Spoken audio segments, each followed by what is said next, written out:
Well, welcome back to Living Local Carolina. Today I'm joined by Dr. Anthony Thompson. How are you doing? Doing quite well, Katie. And yourself?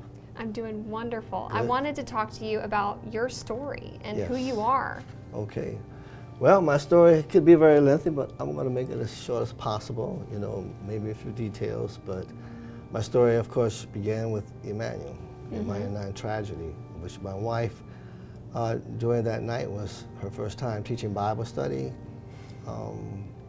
And of course, the white supremacist by the name of Dylan Roof came in and joined in with the Bible study. Sat down, had prayers with them, and interacted with them, and then decided to kill them all, my wife being included. So that was a turning point in my life where I just threw in the towel. I mean, literally. From pastoring, from the ministries that Myra and I had together, my late wife Myra and I had together, mentoring kids, and just a lot of things. I just told God that was it. I didn't want to do those things anymore, but he just kept coming at me. And one thing about him, he'll never forsake you, because I didn't want him around, but he just kept coming. And 48 hours after that, we had this bond hearing. Because prior to that, we didn't know who committed the crime, we didn't know who it was, and all of a sudden we have this bond hearing. My daughter's telling me they found the young man who killed her mom, and the bond hearing's today, and I'm like, I'm not going, Well, for me, a bond hearing wasn't a new experience, because I was a probation agent for 27 years. Wow. Retired from that, and I carried a lot of people to bond hearings. You set a bond, they go back to the cell. So I didn't see it to be very significant. Of course, God had other plans.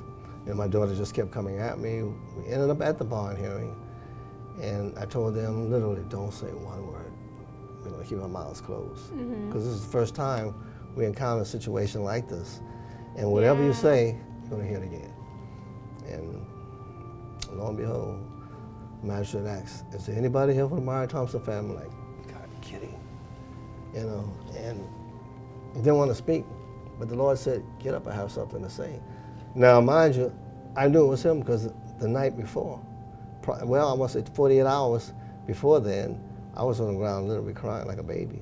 Yeah. And this voice was saying, get up, but it was a very harsh voice. 3 times, and I got up, realized that's who it was. And so when I heard this voice in the courtroom again saying, get up, I have something to say, I just threw wasted time. And didn't want to argue with him, just got up. And I'm headed to the podium. I'm not hearing anything. I'm saying, okay, you set me up here. You better have something to say, because I have nothing to say. And I was about to turn back around. Of course, he convicted me, called me a sinner. And I'm like, seriously? But I didn't do this. No, you didn't do it. But, I died for you and I died for Dylan. I mean, he carried me through the whole gamut. It was like I was there for maybe days, just standing there. Well, it was just for a short time. And he just kept coming at me about he died for me, he died for Dylan. I'm a sinner, Dylan's a sinner. And I'm like, you know what? I didn't come up here to tell anybody that. I'm not gonna tell anybody that. It's between you and I.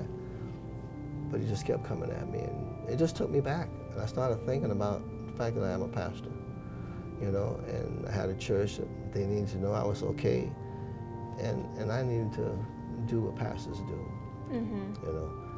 And so literally my mouth just opened. It's like somebody opened it for me, and I just told him, I said, son, I forgive you. My family forgives you. We would like you to take this opportunity to repent, give your life to the one that means the most, Christ. So, because you're in a lot of trouble right now. Things are going to happen to you really bad. But he can change your heart, he can change your attitude. And if you do that, no matter what happens to you, you're going to be okay.